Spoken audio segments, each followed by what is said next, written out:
Fast and easy. 17 mental complexes explained. I used to think I was just shy, but one day someone complimented me at work, and instead of saying thank you, I froze and started listing all the reasons I didn't deserve it. That's when I realized this wasn't just shyness. It was something deeper, something called an inferiority complex. In this video, I'll walk you through 17 psychological complexes. Some you've heard of, others you definitely haven't. From the famous Oedipus Complex to the subtle Jonah Complex, we're breaking it all down. What are mental complexes? My best friend always tries to save everyone. Whether it's a friend going through a breakup or someone struggling with work, she's there, solving problems like a full-time therapist. One day I asked her, "Don't you ever get tired?" She smiled and said, "If I'm not helping someone, I feel useless." That's when I realized maybe it's not just kindness. Maybe it's a savior complex. See, we all have emotional patterns that guide how we act, love, and think. Psychologists call these mental complexes. They're like invisible apps running in the background of your mind, installed way back in childhood. Let's break them down, one by one. And just so we're clear, having a complex doesn't make you flawed. It makes you human. Most of these patterns develop because your brain was trying to protect you at some point. They're outdated survival tools. The trick is learning when they're helping you and when they're hurting you. Inferiority complex. Feeling fundamentally inadequate or less than others. I used to dread group projects, not because I didn't want to participate, but because I felt like whatever I said wouldn't be smart enough. Even if I spoke up, I'd replay the moment in my head for days. That's an inferiority complex. It doesn't just kill confidence, it makes you feel invisible. This complex often leads to people settling for less recognition, less happiness, and less love because they believe that's all they deserve. Over time, it becomes a self-fulfilling prophecy, locking them in cycles of silence, comparison, and fear of being found out or exposed as not good enough. Superiority complex. Acting better than others to hide deep insecurity. In college, I had a classmate who corrected the professor on every topic. When the professor asked, "Would you like to teach the class?" he replied, "I could." Dead serious. Underneath that arrogance, a desperate need to prove himself. It might look like confidence on the outside, but superiority is often a cover-up. The louder the show, the deeper the fear underneath. True confidence is quiet. Insecurity screams. People with this complex may dominate conversations, dismiss others, or brag excessively, not to uplift themselves, but to drown out the fear of feeling unworthy or unnoticed. Oedipus Complex. It sounds odd, but think of it as the first time we learn about love and competition. Some psychologists believe it explains patterns in adult relationships, especially when someone always seeks validation from similar figures. Whether or not you agree with Freud, one thing's certain: childhood attachments shape adult intimacy. Recognizing these early dynamics helps decode our present behavior. Electra Complex. Jung's version for girls. Competition with mother for father's attention. My cousin once described her ideal partner. It was a clone of her dad, with the same sense of humor and the same quiet strength. Coincidence? Maybe. But it might just be an Electra complex at work. This doesn't mean everyone who admires their parent is stuck in a complex. But when admiration turns into fixation, or when relationships become emotionally triangular, that's when we need to take a closer look. Unresolved feelings from childhood can shape adult attraction patterns, leading to unrealistic expectations, repeated disappointments, or even subconscious rivalry that hinders healthy emotional boundaries in future relationships.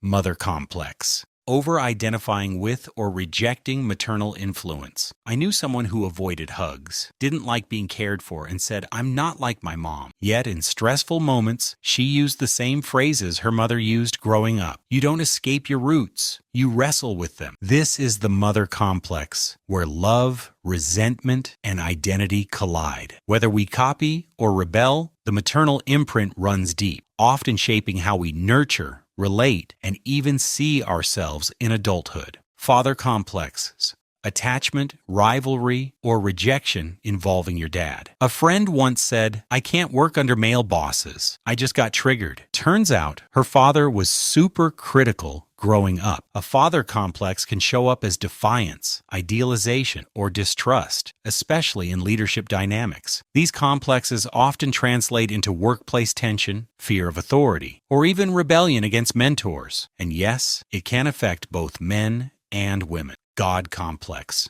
Believing you're always right, immune to error or criticism. We had a team lead who never took suggestions. Even if something failed, he'd say, "The idea was great. The execution was flawed. Confidence is good. Infallibility, not so much." This complex is dangerous in leadership. It silences innovation and breeds resentment. People with God complex don't collaborate. They dictate. Messiah/Savior complex. Always trying to rescue others even when it hurts you. I had a friend who dated projects. She said, "They need me. I can fix them." But who was fixing her? The need to be needed can become your identity. That's when saving others becomes a way of saving yourself. It's called the Savior Complex. Noble on the surface, exhausting underneath. Over time, it blurs boundaries, fuels codependency, and leaves little room for your own healing. You pour from an empty cup, hoping it'll finally feel full. Hero complex.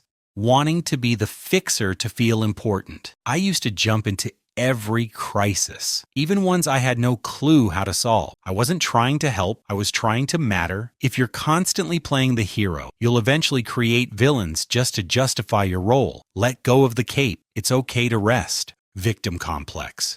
Believing you're always the one being wronged. One friend used to say, "Nothing ever goes my way." Even small wins were brushed off. This complex creates a cycle where people expect disappointment, so they find it. The brain loves patterns, even negative ones. When you're used to being the victim, even kindness feels suspicious. Over time, this mindset can push people away, sabotage opportunities, and reinforce the loneliness or unfairness they fear most. It becomes a self-protective, yet isolating lens on life.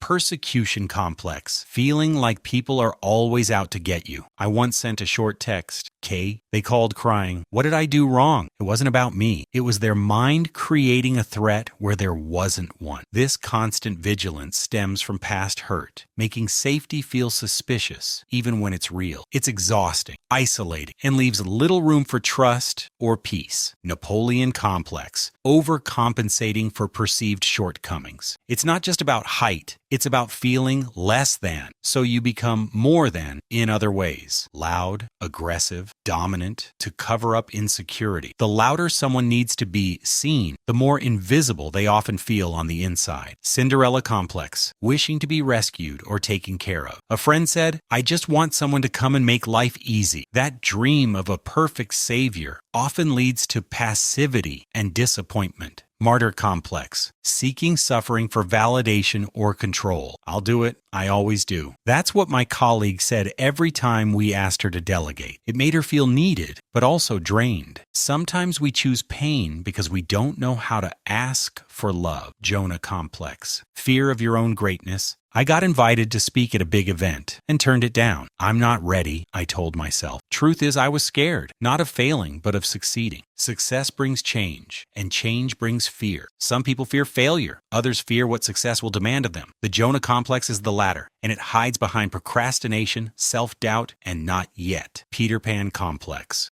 Refusing to grow up or take responsibility. I knew someone who always said, "I'm just a kid at heart," but he was 35, living with his parents, refusing to pay rent. It's okay to stay playful, but maturity isn't a burden, it's freedom. When adult life feels overwhelming, some escape into fantasy or denial, but avoiding growth doesn't prevent problems. It delays healing, independence, and the chance to build something meaningful on your own terms. Madonna whore complex. Seeing women as either pure or sexual, but never both. Some guys chase wild, impulsive partners but say, "She's not marriage material." Others praise women for being sweet and quiet, then cheat on them with someone more adventurous. This mindset splits women into extremes and ruins intimacy. Whew, that was a lot, right? If you made it to the end, Congrats. You just learned more about human behavior than most people do in a psychology course. For me, the Jonah complex hit hard, not because I failed, but because I kept sabotaging when things were going too well. Which one did you relate to most? Let me know in the comments. I'll be replying to the first few personally. And hey, if this helped you see yourself more clearly, it'll probably help someone else too. So share it, like it, and don't forget to subscribe. And here's a final thought. You are not your patterns. Complexes may explain your past, but they don't define your future. With awareness comes the power to rewrite the script. Take care of your brain. It runs everything else. See you in the next one.